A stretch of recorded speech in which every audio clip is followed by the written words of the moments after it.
Hey everyone, I'm not much of a storyteller, but I just had to share what happened to me and my buddy Adam last summer.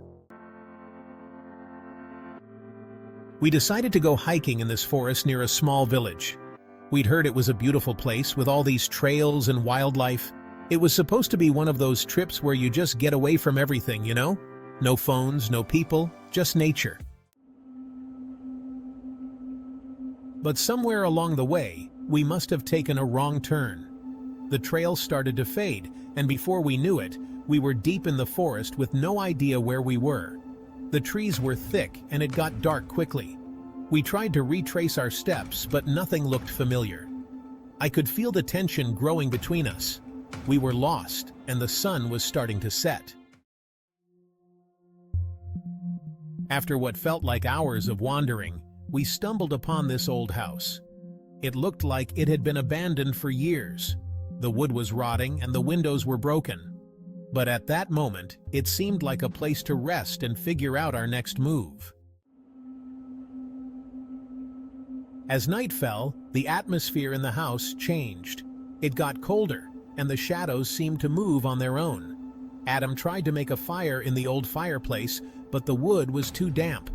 We ended up sitting in the dark with just our flashlights. That's when we started hearing things. At first, it was just the occasional creak, which we figured was just the house settling.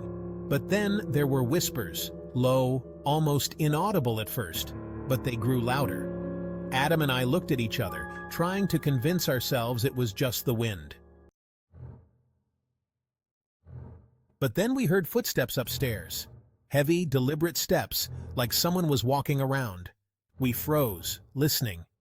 Adam decided to go check it out, and I followed him, not wanting to be alone. But in the last room, there was something different.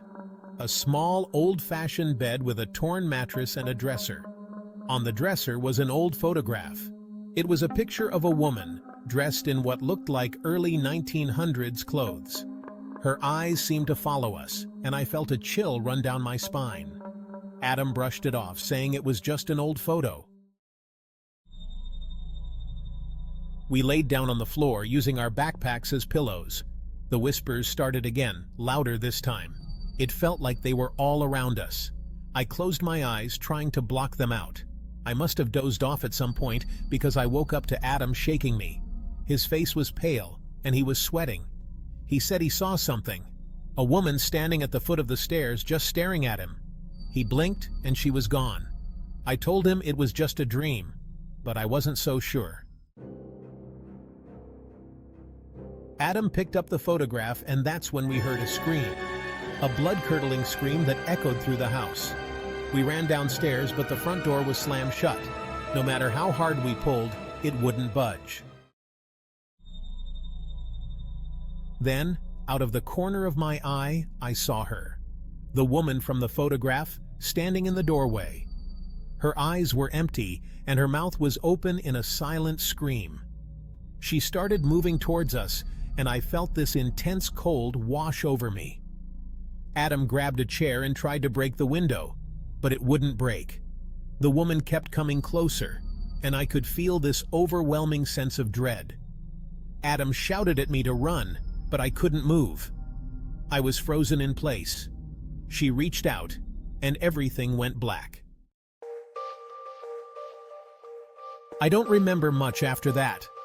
When I came to, it was morning. The door was open, and Adam was gone. I searched the house, but there was no sign of him. The only thing left was the photograph, now lying on the floor. I ran out of there as fast as I could, not looking back. I found my way back to the village and told the locals what happened. They said the house had been abandoned for decades, ever since a woman was murdered there. They said she haunts the place, looking for her lost love. I don't know if I believe in ghosts, but I can't explain what happened. Adam is still missing, and every night I hear those whispers. I see her in my dreams, standing at the foot of my bed, just